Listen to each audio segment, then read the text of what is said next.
मैं रविश कुमार आप सभी का स्वागत करता हूं आपके अपने YouTube चैनल ओके रविश पर। 4 साल का लंबा इंतजार, धैर्य की भारी परीक्षा, उम्मीद और संघर्ष का जो सिलसिला लगातार केंद्रीय कर्मचारियों और देश के 65 लाख पेंशन धारकों ने झेला, वह आखिरकार एक बेहद महत्वपूर्ण मोड़ पर पहुंचने वाला दिखाई दे रहा है।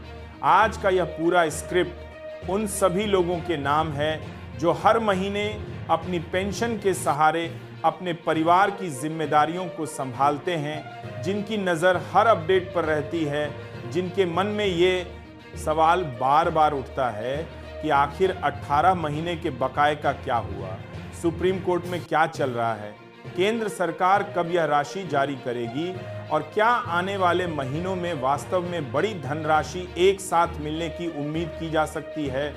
दोस्तों, यह स्क्रिप्ट सिर्फ एक खबर नहीं बल्कि उन सभी उम्मीदों का संगम है जिनके लिए देश भर के कर्मचारी और पेंशनर 4 साल से ज्यादा समय से इंतजार कर रहे हैं। दोस्तों, नवंबर की पेंशन आते ही जिस तरह का झटका देश के हजारों पेंशनरों ने महसूस किया, उसने पूरे सिस्टम पर कई सवाल खड़े कर दिए थे। किसी की पेंशन में 2000 कम, किसी में 0 की कटौती, किसी में 3000 तक कम दिखाई देना और कुछ लोगों में इससे भी अधिक कटौती का दिखाई देना, यह स्पष्ट करता है कि इस बार नवंबर की पेंशन में कई अनियमितताएं और तकनीकी गड़बड़ियां हुई हैं। पेंशनर परेशान थे, कई लोग समझ नहीं पा रहे थे कि आखिर ऐसा क्यों हुआ। लेकिन दोस्तों, यह समस्या आपके साथ अकेले नहीं हुई। इस बार सबसे बड़ा कारण यह भी था कि महीने का अंतिम दिन छुट्टी होने के कारण पेंशन 28 नवंबर की सुबह से आने लगी और एक झटके में बड़ी संख्या में फाइलें प्रोसेस होने से कई डिडक्शन सिस्टम में गलत तरीके से जुड़ गए। इसीलिए इस बार नवंबर की पेंशन में गड़बड़ी बड़े पैमाने पर देखने को मिली। दोस्तों, ऐसी स्थिति में सबसे जरूरी है कि हर पेंशनर अपनी पेंशन स्लिप जरूर डाउनलोड करे। यह पहला और सबसे मजबूत प्रमाण होता है जिसे देखकर पता चलता है कि आखिर कटौती किस नाम पर हुई है। कई बार टीडीएस कट जाता है, कई लोग मेडिकल रिकवरी में आते हैं, किसी की पुरानी एरियर एडजस्टमेंट दिखती है, कहीं गलत पे लेवल अपडेट हो जाता है, कभी बैंक की तरफ से गलत डाटा आने की वजह से पेंशन में गड़बड़ी हो जाती है और कभी स्पर्श पोर्टल पर डिटेल अपडेट ना होने के कारण पेंशन कम आ जाती है। यदि स्लिप में कटौती की वजह साफ नहीं दिखती तो समझ लें कि कटौती अनुचित है और आपको तुरंत शिकायत दर्ज करनी ही होगी। दोस्तों, याद रखें, स्पर्श पोर्टल पर शिकायत दर्ज करना आपका अधिकार है। आप स्लिप का स्क्रीनशॉट, कटौती का विवरण और अपनी समस्या को लिखकर स्पर्श में ग्रीवेंस रजिस्टर कर सकते हैं। इसके अलावा CPGRMS पोर्टल एक सरकारी शिकायत मंच है जहां आपकी शिकायत दर्ज होते ही तुरंत उसकी प्रोसेसिंग शुरू हो जाती है और विभाग पर जवाब देने का दबाव बढ़ जाता है। विभिन्न विभागों में अक्सर गलतियां हो जाती हैं, लेकिन शिकायत के बाद जांच होती है और यदि कटौती गलत है उसे रिलीज करके पेंशनर के खाते में वापस भेज दिया जाता है। इसीलिए चुप बैठने से लाभ नहीं, कार्यवाही करने से समाधान होता है। दोस्तों, नवंबर की पेंशन में गड़बड़ी हजारों लोगों के साथ हुई है, इसलिए घबराएं नहीं, बस अपनी पेंशन स्लिप चेक करें, कटौती का कारण पढ़ें और यदि कारण नहीं दिख रहा तो तुरंत शिकायत डालें। स्पर्श पोर्टल में अपनी प्रोफाइल, बैंक डिटेल्स और फैमिली डिटेल्स सही रखें, क्योंकि यही छोटी छोटी गलतियां पेंशन कटौती का कारण बनती हैं। अब चलते हैं उस विषय की ओर जिसका इंतजार करोड़ों दिलों ने वर्षों तक किया है, यानी 18 महीने के बकाये को लेकर सुप्रीम कोर्ट में हुई सुनवाई। दोस्तों, जैसा कि आप जानते हैं, वरिष्ठ वकील A.K. तिवारी लगातार पेंशनरों की आवाज बनकर सुप्रीम कोर्ट में यह लड़ाई लड़ रहे हैं। 25 नवंबर 2025 को हुई सुनवाई में उन्होंने कई मजबूत दलीलें पेश की। तिवारी जी ने जज साहब के सामने ये साफ कहा कि यह बकाया पेंशनरों का हक है और सरकार को इसे बिना किसी देरी के जारी करना चाहिए। जज साहब ने दलीलें सुनने के बाद केंद्र सरकार से जवाब तलब किया और सरकार को 1 महीने के अंदर स्पष्ट जवाब देने का आदेश दिया। इसका मतलब है कि 25 दिसंबर 2025 तक केंद्र सरकार को यह बताना ही होगा कि आखिर अब तक 18 महीने के बकाये का भुगतान क्यों नहीं किया गया। तिवारी जी ने कोर्ट में यह भी बताया कि केंद्र सरकार की आर्थिक स्थिति में काफी सुधार हुआ है। पिछले 4 वर्षों में राजस्व बढ़ा है, टैक्स कलेक्शन में रिकॉर्ड वृद्धि हुई है और अब ऐसा कोई भी कारण नहीं बचा है कि 34,402 करोड़ भुगतान करने में दिक्कत आए।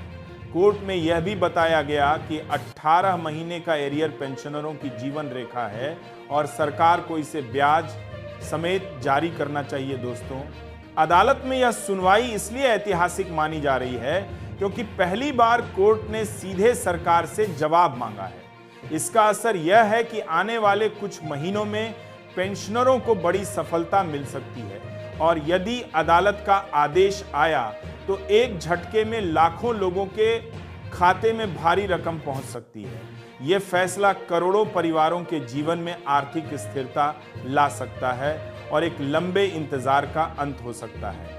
टीवी एंकर भी अब यह कह रहे हैं कि अब 18 महीने के एरियर के मिलने की उम्मीद पहले से कहीं ज्यादा बढ़ गई है क्योंकि असली जंग अब सुप्रीम कोर्ट के भीतर लड़ी जा रही है। दोस्तों, अब बात करते हैं 8वें वेतन आयोग से जुड़े बड़े अपडेट की। जेसीएम के सचिव श्री शिव गोपाल मिश्रा ने हाल ही में अपने टीवी इंटरव्यू में एक बड़ी बात कही है। उन्होंने कहा कि 1 जनवरी 2026 से कर्मचारियों और पेंशनरों को अंतरिम राहत दी जा सकती है।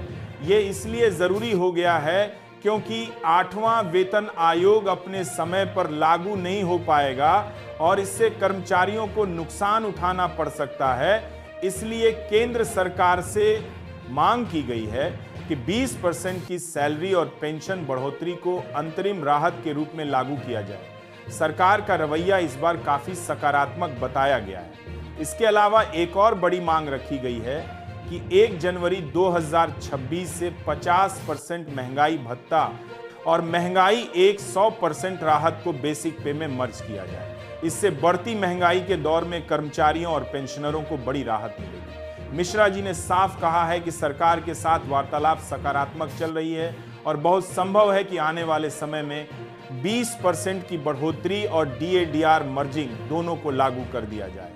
हालांकि इसकी आधिकारिक पुष्टि अभी नहीं हुई है, लेकिन संकेत उत्साहजनक है। अब बात करते हैं लाइफ सर्टिफिकेट से जुड़े जरूरी अपडेट की। रेलवे पेंशनरों को 29 और 30 नवंबर बी से पहले अपना लाइफ सर्टिफिकेट जमा करना अनिवार्य है।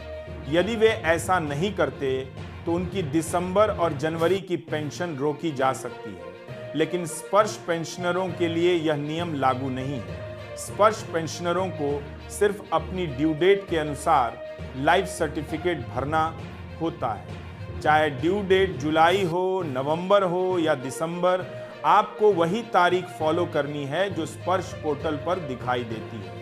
दोस्तों, स्क्रिप्ट अब उस सबसे महत्वपूर्ण अपडेट की तरफ बढ़ रहा है जिसका इंतजार पिछले 4 साल से हर पेंशनर कर रहा है। 18 महीने का एरियर कोर्ट का रुख अब स्पष्ट हो चुका है।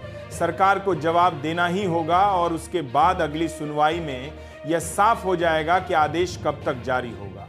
यदि सब कुछ ठीक रहा तो 2026 के शुरुआती महीनों में यह राशि जारी होने की प्रबल संभावना बन रही है।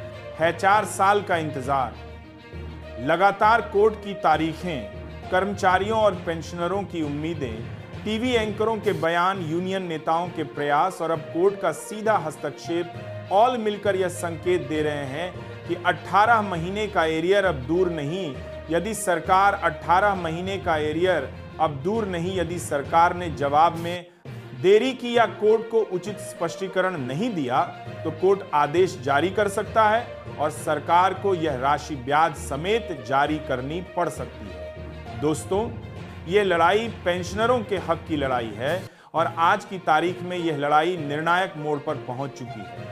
आपकी आवाज कोर्ट के दरवाजे तक पहुंच चुकी है और अब फैसला कुछ ही समय दूर